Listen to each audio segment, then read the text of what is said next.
Hello, Sagittarius, Sun, Moon, Rising, and Venus Signs. Kamusta kayo? Sana po'y nasa mabuti kayong kalagayan. Welcome back po sa Star Tarot. At kung bago kayo rito, welcome din po kayo. Please subscribe, like, share my videos, and leave me a comment kung nakaresonate po kayo. Thank you. So, first card ni Sagittarius, we have Retreat. Sabi dito, seek and receive consolation from God to overcome a difficult experience. This is a time for reflection, for solitude, and contemplation. Okay? So, this is nice. This is very beautiful na magkakaroon kayo ng time para sa sarili ninyo. 'Di ba? Para na makapagmuni-muni kayo, makapagnilay-nilay, mapag-isa, makapag-spend ka ng time by yourself. Kasi bibihira na 'yon, no? That is so precious when you get the time to do that, no? Dito sa digital age na ito, 'di ba? Parang ang hirap gawin 'yun eh. Kaya kapag nagkakaroon kayo ng panahon na gano'n, na makapag-spend time kayo by yourself, makapag-solitude kayo at makapagmuni-muni, parang it's so precious, 'di ba? Kaya this is really a beautiful time, no, na magagawa mo 'yan. Makakapag-isip-isip ka, yung parang makakamusta mo yung soul mo, 'di ba? You can reconnect with your higher self, yung gano'n. So we have Midas star, luck is on your side. So let the magic happen. Wow, Sagittarius, ang swerte mo, 'di ba? Kasi yung swerte ay nasa inyong horizon sa ngayon. Um, Kaya napakaganda na habang ang swerte ay nasa horizon mo, eh, i-align mo yung energy mo with this. I-align mo yung isip mo, yung nararamdaman mo, 'di ba?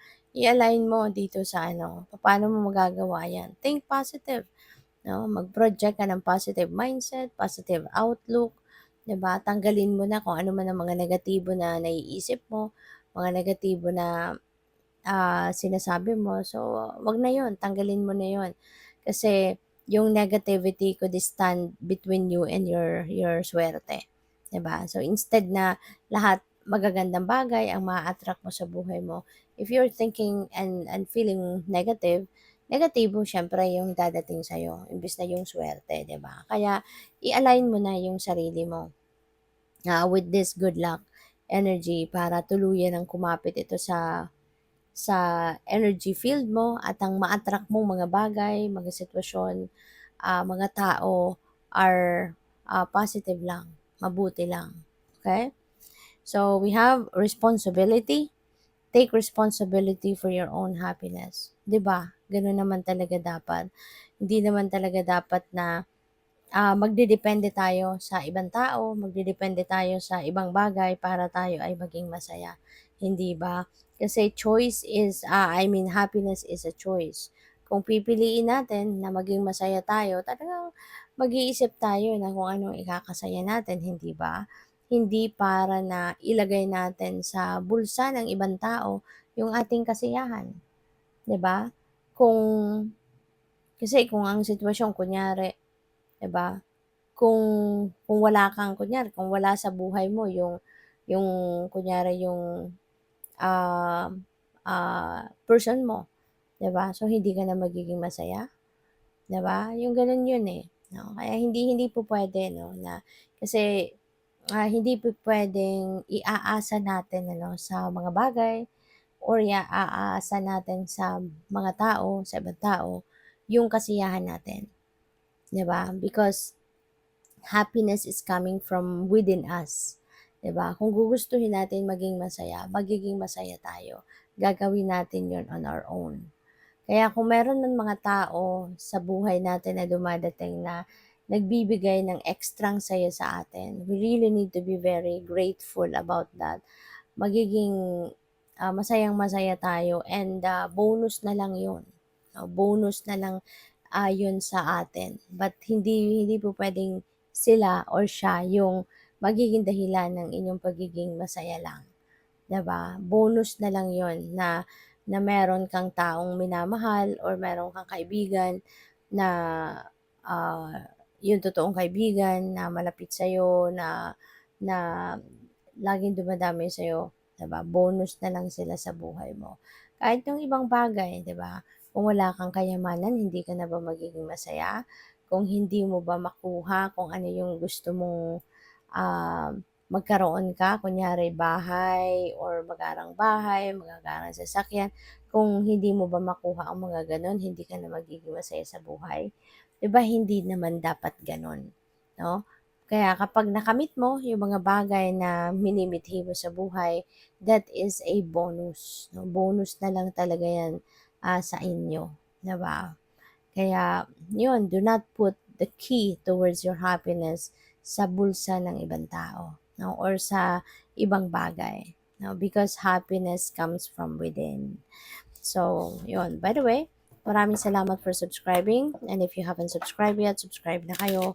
And also, maraming salamat din for not skipping the ads. Malaking bagay yan sa akin. And also, please click the join button sa baba ng video kung gusto niyo na mag-join kayo sa membership. Okay? Salamat po. So, we have life purpose. Ayan, napakaganda nito kasi maaari ng iba sa inyo sa ngayon, baka na-figure out nyo na kung ano yung inyong life purpose. Maaring alam mo na sa sarili mo sa ngayon kung ano yung dahilan bakit ka nandito. Anong mission mo, ano yung purpose mo. 'Di ba? And ang maganda rin dito, no, you are also manifesting your dreams at this time. Maaari din na yung pangarap mo na ito na mangyayari na is linked, no, sa inyong purpose. Maaring, kung ano man yung pangarap mo, maaring yun din talaga ang naka-assign kumbaga na purpose mo sa buhay, yung mission mo sa buhay. Kaya parang you are hitting two birds in one stone kumbaga sa ngayon, ano? So, napakaganda. So, what else? We have self-exploration. So, this is a very beautiful time then, no? Period, ito sa buhay mo na kumbaga, mag-aano ka, i-explore mo yung sarili mo. Maaari kasi na for the longest time, maaring you are always preoccupied, lagi kang busy, marami kang laging ginagawa. Kaya puwedeng hindi ka na nakakapag-focus sa sarili mo, 'no? Hindi mo na nakukumusta yung soul mo, yung sarili mo, hindi mo nakakausap, 'di ba? Kaya pupuwedeng sa ngayon 'no, magkakaroon ka ng time na mapag-isipan nito na, "Ay teka lang," 'di ba, parang, hindi ko na kilala yung sarili ko kasi maybe you are super preoccupied with many different, worldly things, 'di ba? Kaya ngayon siguro parang kakamustahin mo yung sarili mo, you're going to explore yourself, you're going to dissect kung ano talaga yung nararamdaman mo. Ano yung totoong saloobin mo, totoong iniisip mo, yung gano'n, 'no? Kakamustahin mo yung sarili mo, 'di ba? So what else? We have spiritual insight. So this is really beautiful as well na magkakaroon ka ng, siguro magkakaroon ka ngayon ng mga, insights, new information, new inspiration. So pupuwedeng merong mga dadating na, mga gano'ng ano, gano'ng, um, impormasyon 'no, merong mga papasok na intuitive messages sa ngayon, 'di ba? So pupuwedeng may gano'ng ganap. Kaya good luck sa'yo. Thank you for watching. Love and light. Namaste.